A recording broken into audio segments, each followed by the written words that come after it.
Hello friends, book insider पर आप सभी का स्वागत है। आइए शुरू करते हैं हमारी आज की book summary the power of habit, जिसको लिखा है चार्ल्स डुहिग ने। फर्स्ट टॉपिक जिसके बारे में हम बात करने वाले हैं वो है हैबिट लूप।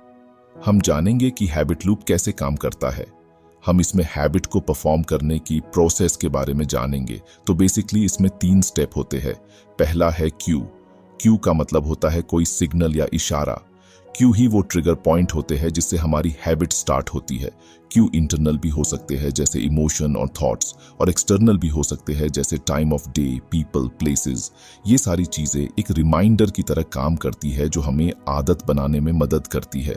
दूसरा स्टेप है रूटीन। जब कोई भी क्यू आता है तो हम उसके रिस्पॉन्स में एक्चुअल बिहेवियर परफॉर्म करते हैं। ये बिहेवियर कॉन्शियस और अनकॉन्शियस, सिंपल और कॉम्प्लेक्स हो सकता है। तीसरा स्टेप है रिवॉर्ड, मतलब उस काम को परफॉर्म करने के बाद मिलने वाला सेटिस्फैक्शन या कहे तो प्लेजर। और अगर हमें किसी भी चीज से सेटिस्फैक्शन या प्लेजर मिल रहा है तो हम उसे पाने के लिए उस काम को बार बार परफॉर्म करते हैं और उसे ही हैबिट लूप कहते हैं। और सिर्फ सेटिस्फैक्शन और प्लेजर ही नहीं, हमें इसे करने से कई बार स्ट्रेस भी काम होता है और हमें लगता है कि हमने कुछ अचीव कर लिया है। टाइम के साथ साथ हैबिट्स ऑटोमेटिक हो जाती है। हमारे ब्रेन में उस काम को करने के लिए न्यूरॉन्स के कनेक्शन स्ट्रांग हो जाते हैं, जिससे हमें उन कामों में ज्यादा कॉन्शियस होकर काम नहीं करना पड़ता। किसी भी हैबिट के बनने में सबसे बड़ी वजह है उससे मिलने वाला रिवॉर्ड, क्योंकि ये रिवॉर्ड जब हमें मिलता है तो ब्रेन इस रिवॉर्ड को बार बार एक्सपीरियंस करना चाहता है। तो इस वजह से ब्रेन हमें एक्साइट करता है उस काम को बार बार करने के लिए। एग्जाम्पल से समझे तो बोर होने पर अपना फोन चेक करना, सीओई, सोशल मीडिया पर स्क्रॉल करना, रूटीन, मनोरंजन और कनेक्ट महसूस करना, रिवॉर्ड। नाश्ते के बाद अपने दांतों को ब्रश करना, क्यूई, ब्रश करने का काम, रूटीन, साफ मुंह और ताजी सांस, रिवॉर्ड। हैबिट लूप को समझने से हमें अपनी अच्छी और बुरी दोनों तरह की हैबिट्स को पहचान सकते हैं और उन्हें एनालाइज भी कर सकते हैं। हम अनडिजायरेबल हैबिट्स को डिजायर्ड हैबिट्स से बदल सकते हैं।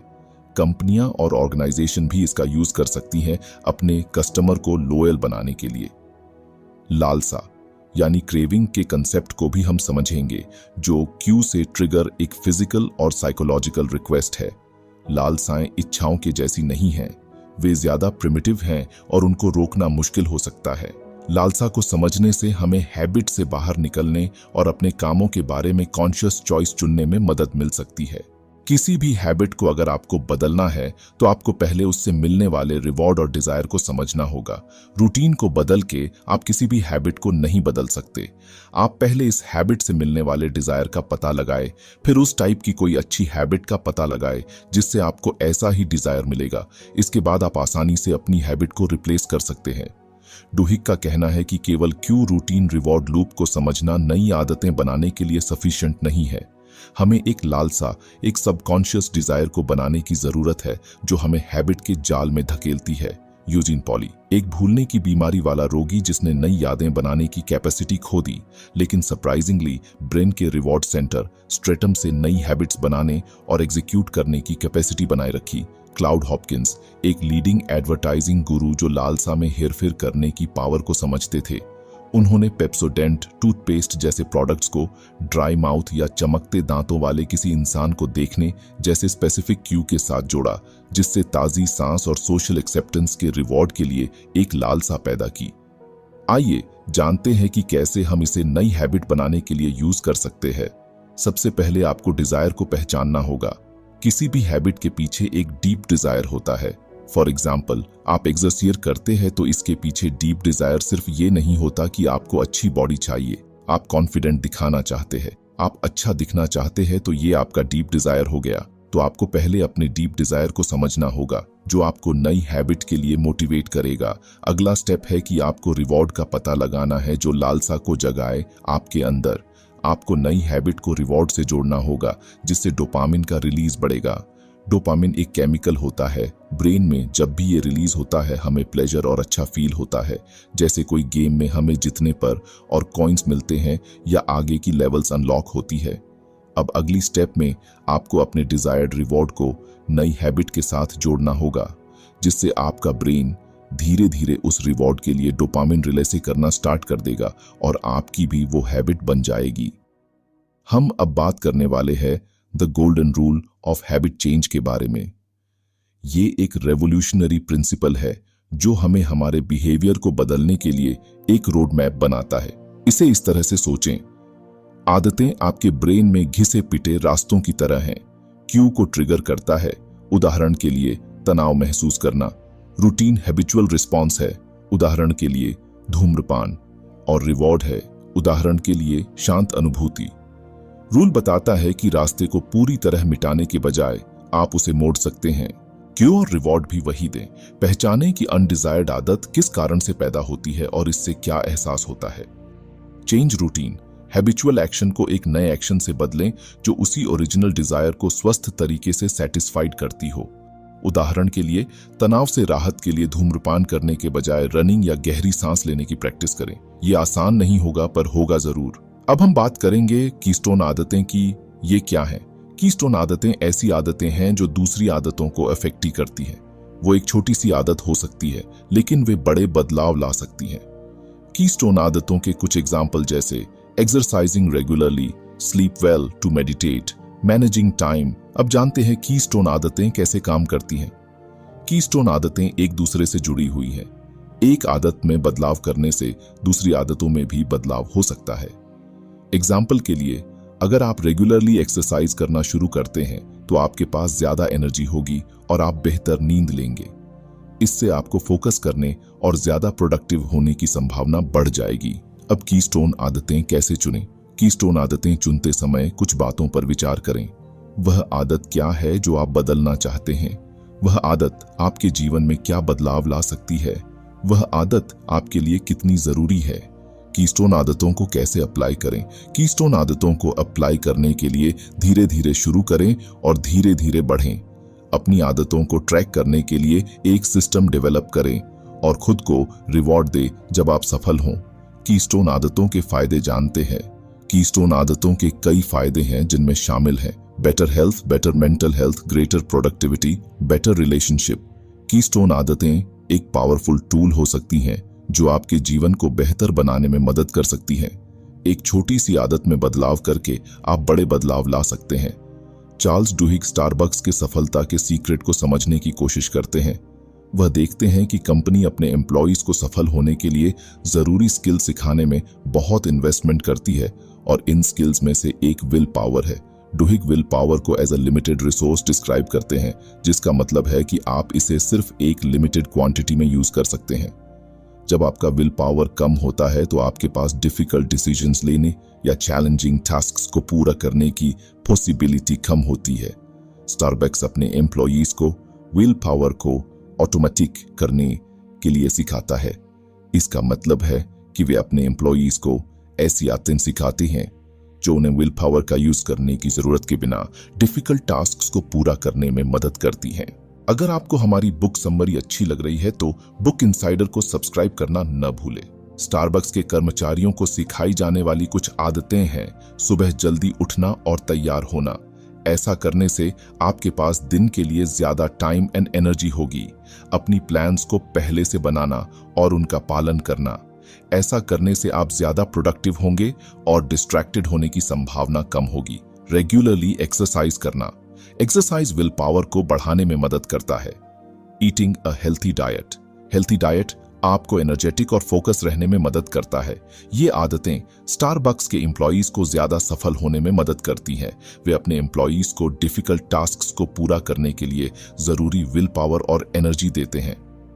आसान शब्दों में समझा जाए तो हम सीखते हैं कि विल पावर एक लिमिटेड रिसोर्सेज है और हमें इसे बचाना चाहिए। हम यह भी सीखते हैं कि आदतों को सिखाकर विल पावर को ऑटोमेटिक किया जा सकता है। चार्ल्स डुहिग बताते हैं कि कैसे क्राइसिस लीडर को आदतें बनाने के लिए इंस्पायर कर सकते हैं। वह 2 कहानियों का यूज करके अपनी बात को समझाते हैं। पहली कहानी 1947 में लंदन के किंग्स क्रॉस स्टेशन में आग की है। इस आग से 31 लोगों की मौत हो गई और 100 से अधिक लोग घायल हो गए। इस घटना के बाद ब्रिटिश सरकार ने स्टेशन की सुरक्षा के लिए नए नियम बनाए। दूसरी कहानी, 2009 में रोड आइलैंड अस्पताल में एक मरीज की मृत्यु हुई। इस मरीज की मृत्यु एक डॉक्टर की गलती के कारण हुई थी। इस घटना के बाद अस्पताल ने नई सिक्योरिटी प्रोसीजर्स को लागू किया। डुहिग का कहना है कि क्राइसिस दो तरह से आदतों को बनाने में मदद कर सकते हैं।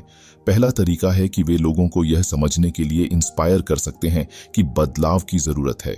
जब लोग एक क्राइसिस का एक्सपीरियंस करते हैं तो वे अक्सर यह महसूस करते हैं कि प्रेजेंट सिचुएशन काम नहीं कर रही है। यह उन्हें नए तरीकों की तलाश करने के लिए इंस्पायर कर सकता है। दूसरा तरीका है कि वे लोगों को एक साथ आने और एकजुट होने के लिए इंस्पायर कर सकते हैं। क्राइसिस के समय लोग अक्सर यह महसूस करते हैं कि वे एक ही गोल के लिए एक साथ काम कर रहे हैं। ये एक टीम प्ले में कंट्रीब्यूशन देने के लिए उन्हें इंस्पायर कर सकता है। डुहिग का कहना है कि लीडर क्राइसिस का उपयोग आदतें बनाने के लिए एक अवसर के रूप में कर सकते हैं। वे क्राइसिस का उपयोग लोगों को ये समझाने के लिए कर सकते हैं कि बदलाव की जरूरत है, और वे क्राइसिस का यूज लोगों को एक साथ लाने और एकजुट होने के लिए कर सकते हैं। आसान शब्दों में समझाया जाए तो क्राइसिस एक पावरफुल टूल हो सकता है जो लीडर को आदतें बनाने में मदद कर सकता है। एक लीडर एक क्राइसिस का यूज यह दिखाने के लिए कर सकता है कि एक नई आदत क्यों इंपॉर्टेंट है। एग्जाम्पल के लिए, एक कंपनी के लीडर एक क्राइसिस का यूज यह दिखाने के लिए कर सकते हैं कि एम्प्लॉइज के लिए सुरक्षा के बारे में ज्यादा जागरूक होने की जरूरत है। एक लीडर एक क्राइसिस का यूज लोगों को एक साथ लाने और एक नई आदत को अपनाने के लिए इनकरेज करने के लिए कर सकता है। एग्जाम्पल के लिए, एक स्कूल के लीडर एक क्राइसिस का उपयोग यह इंश्योर करने के लिए कर सकते हैं कि सभी स्टूडेंट स्कूल के रूल्स का पालन करें। क्राइसिस एक चुनौती हो सकते हैं, लेकिन वे लीडर को आदतें बनाने के लिए एक अपॉर्चुनिटी भी प्रोवाइड कर सकते हैं।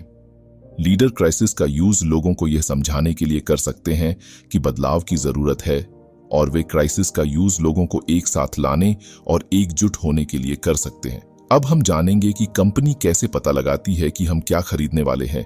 कंपनियां जैसे कि टारगेट एक अमेरिकन रिटेल कंपनी है, आपकी खरीदारी की आदतों का अनुमान लगाने के लिए डेटा का यूज करती हैं। वे आपके क्रेडिट कार्ड लेन देन, ईमेल और सोशल मीडिया एक्शन का एनालिसिस करके ऐसा करती हैं। टारगेट ने एक specialised data analysis tools develop किया है जिसे इंट्रिंसिक मोटिवेशन कहा जाता है। ये इक्विपमेंट गर्भवती महिलाओं की खरीदारी की आदतों का एनालिसिस करने के लिए यूज किया जाता है। टारगेट ने पाया कि गर्भवती महिलाएं स्पेशल टाइप के प्रोडक्ट्स को खरीदने की ज्यादा पॉसिबिलिटी रखती हैं, जैसे कि बच्चे के कपड़े, खिलौने और न्यूट्रिशनल प्रोडक्ट्स। टारगेट इन आंकड़ों का यूज गर्भवती महिलाओं को स्पेसिफिक प्रोडक्ट्स के बारे में ईमेल और डायरेक्ट मेल भेजने के लिए करती है। उदाहरण के लिए, अगर कोई महिला बार बार बेबी के कपड़े खरीद रही है तो टारगेट उसे बेबी के खिलौनों के बारे में ईमेल भेज सकती है। अब हम जानेंगे कि आखिर कंपनियां आपके व्यवहार को कैसे कंट्रोल करती हैं। कंपनियां अपने ग्राहकों के बिहेवियर को कंट्रोल करने के लिए इन आंकड़ों का यूज करती हैं। वे ऐसा commercials, product design and stores layout से करती हैं। एग्जाम्पल के लिए, टारगेट ने पाया कि गर्भवती महिलाएं अक्सर किराने की दुकानों में स्पेशल टाइप के प्रोडक्ट्स को खरीदने की ज्यादा पॉसिबिलिटी रखती हैं। टारगेट ने इन प्रोडक्ट्स को किराने की दुकानों के सामने या एंट्री गेट के पास रखने के लिए स्टोर लेआउट को बदल दिया। इससे गर्भवती महिलाओं की खरीदारी की पॉसिबिलिटी बढ़ जाती है। क्या यह कस्टमर के लिए अच्छा है? यह इस बात पर डिपेंड करता है कि आप इसका कैसे यूज करते हैं। यदि आप इन आंकड़ों का यूज अपने ग्राहकों को बेहतर सेवा देने के लिए करते हैं तो यह अच्छा हो सकता है। यदि आप इन आंकड़ों का यूज अपने ग्राहकों को कंट्रोल करने के लिए करते हैं तो यह बुरा हो सकता है।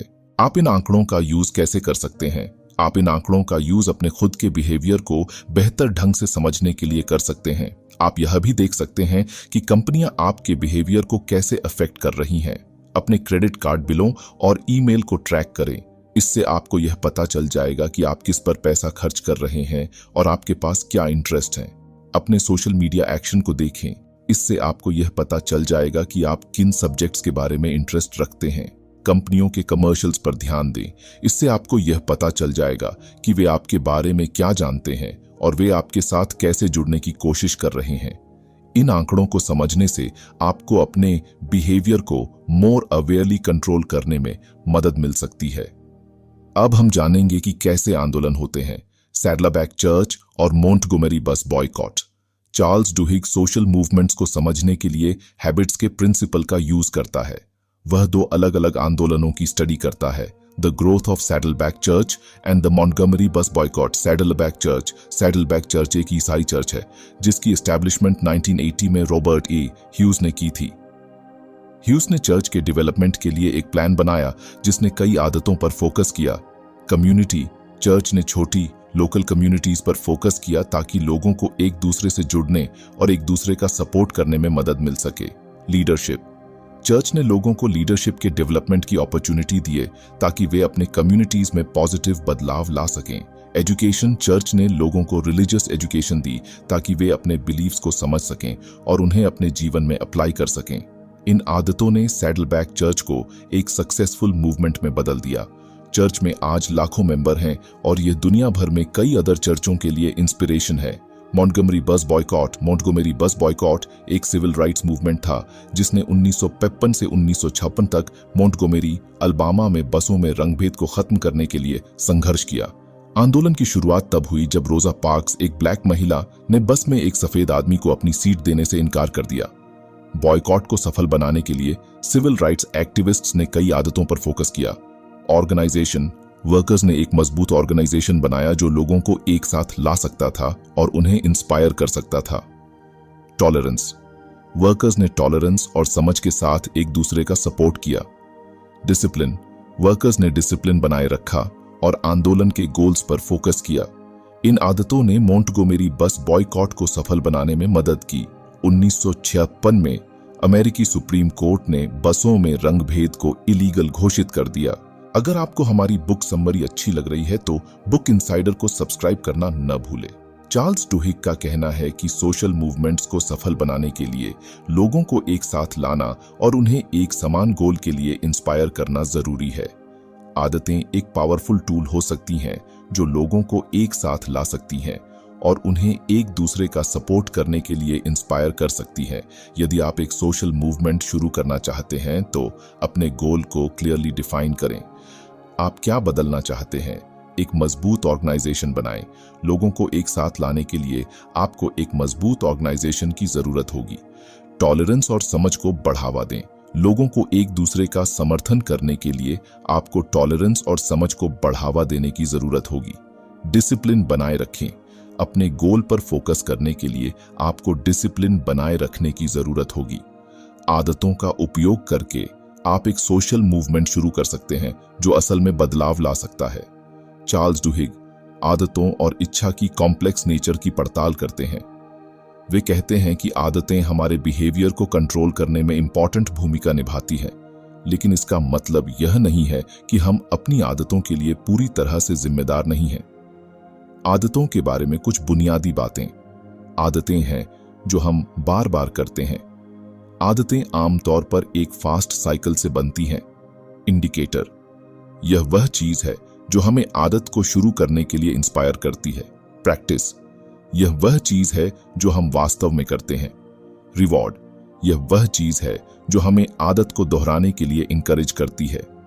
डुहिग का तर्क है कि आदतें हमारी इच्छा को कमजोर करती हैं, लेकिन वे उन्हें पूरी तरह से खत्म नहीं करती हैं। वह कहते हैं कि हम अभी भी अपनी आदतों को कंट्रोल कर सकते हैं, लेकिन ऐसा करने के लिए हमें ज्यादा कोशिश करने की जरूरत है। एग्जाम्पल के लिए, यदि आप स्मोकिंग की आदत तोड़ने की कोशिश कर रहे हैं तो आपको अपने आप को हर बार स्मोकिंग की इच्छा होने पर रोकने के लिए कड़ी मेहनत करनी होगी। आपको स्मोकिंग के लिए यूज किए जाने वाले क्यू से बचने के लिए भी कदम उठाने होंगे, जैसे कि टेंशन या दोस्तों के साथ बाहर बैठना। डुहिग का कंक्लूजन है कि आदतें एक कॉम्प्लेक्स पावर हैं जो हमारे जीवन को आकार देती हैं। हम अपनी आदतों को कंट्रोल कर सकते हैं, लेकिन ऐसा करने के लिए हमें समझदारी से कोशिश करने की जरूरत है। आसान शब्दों में समझे तो आदतें हमारे जीवन का एक बड़ा हिस्सा हैं। वे हमारे बिहेवियर को कंट्रोल करती हैं और वे हमारी भावनाओं और विचारों को भी अफेक्ट कर सकती हैं। कुछ लोग मानते हैं कि आदतें हमारी इच्छा को कमजोर करती हैं। वे कहते हैं कि एक बार जब हम एक आदत बना लेते हैं तो हम उस पर कंट्रोल खो देते हैं। तो क्या हम अपनी आदतों के लिए जिम्मेदार हैं? डुहिग का मानना है कि हम पार्शली जिम्मेदार हैं। हम अपनी आदतों को कंट्रोल कर सकते हैं, लेकिन ऐसा करने के लिए हमें समझदारी से कोशिश करने की जरूरत है। तो फ्रेंड्स, ये थी हमारी आज की बुक समरी। आपको कैसी लगी कमेंट करके जरूर बताएं और धन्यवाद आपका समरी एंड तक सुनने के लिए।